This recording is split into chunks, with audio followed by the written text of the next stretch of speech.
सर्वांना जय जिजाऊ, जय शिवराय, जय शंभूराजे. आजकाल असं म्हणतात, जिथं मस्तक टेकवावं अशा नमस्काराच्या जागावली खूप कमी होत चालल्या आहे. पण ज्यांचे नाव घेता हे मस्तक नतमस्तक झाल्याशिवाय राहत नाही, त्यामध्ये आता जिजाऊ माँसाहेब. 33 कोटी देवांची कोट्यावधी मंदिरे असतील, परंतु त्यांची पूजा फार कमी लोक करतात. आणि माझ्या राज्याचं एकही मंदिर नाही, परंतु त्यांची पूजा कोट्यावधी लोक करतात. ते जाणते राजे छत्रपती शिवाजी महाराज. हे संभव न सकता है लेकिन बेईमान नहीं हो सकता, ते छत्रपती संभाजी महाराज. या सगळ्या माझा मानाचा मुद्रा, मानाचा मुद्रा, मानाचा मुद्रा. छत्रपती शिवाजी महाराज यांचे पुत्र, 1657 जन्म, नाव स्वराज्य रक्षक छत्रपती संभाजी महाराज. बालपणापासून ते शेवटच्या श्वासापर्यंत वाट्याला आला तो फक्त संघर्ष. लहानपणी आईचे छत्र हरवले, आजीने सांभाळ केला. अद्भुत अद्भुत एकदम अद्भुत बालक असे होते की न भूतो न भविष्यते. वयाच्या 13व्या वर्षी 13 भाषण प्रभुत्व मिळवले. वयाच्या अवघ्या 16व्या वर्षी 60 किलोची तलवार घेऊन रामनगरचे युद्ध लढली आणि जिंकले देखील. प्रत्येक यशस्वी आणि लोकप्रिय राजाजवळ त्याचा हुशार व विश्वासू सल्लागार नक्कीच असतो. तरी संभाजी महाराजांनी कवी कलश यांना आपले मित्र गाईड बनविले. 1681 मध्ये शिवराय मरण पावले, परंतु त्यांच्या छावेने एक क्षण न गमावता तयारी सुरू केली. ती कशाची? औरंगाबाद मध्ये औरंगजेबाचा सर्वात मोठा किल्ला जिंकायचा आणि जिंकले देखील. ते पाहून औरंगजेबाच्या तोंडाचे पाणीच पळाले. अरे, हा तर 23 वर्षाचा, हा असं कसं करू शकतो?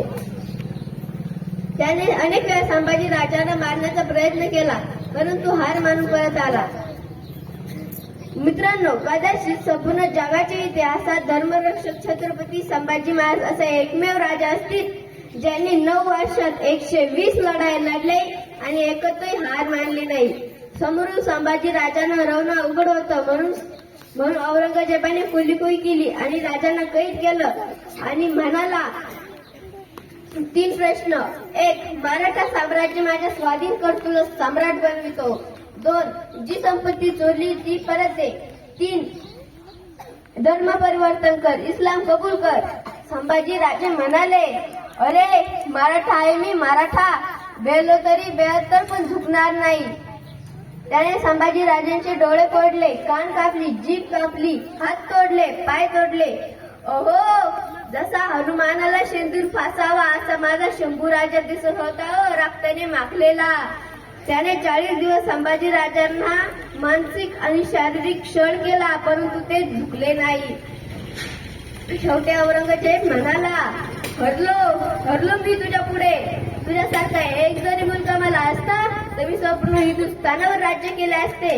पण त्या क्रूर औरंगजेबाला काय माहित, छाव्याला जन्म द्यायला पराक्रमी शिवाजी महाराजांसारखा सिंह लागतो. तुझ्यासारख्या बेकड्याच्या पोटी बेकड जन्माला येणार. देश धर्म पर मिटने वाला शेर शिवा का छावा था. देश धर्म पर मिटने वाला शेर शिवा का छावा था. परमवीर परम प्रतापी एकही शंभू राजा था, एकही शंभू राजा था. सर्वांनी माझ्यासोबत बोलायचे आहे, इतके मोठ्याने की 4 दिशांमध्ये आवाज गुंजला पाहिजे. छत्रपती संभाजी महाराज की, छत्रपती शिवाजी महाराज की. हर हर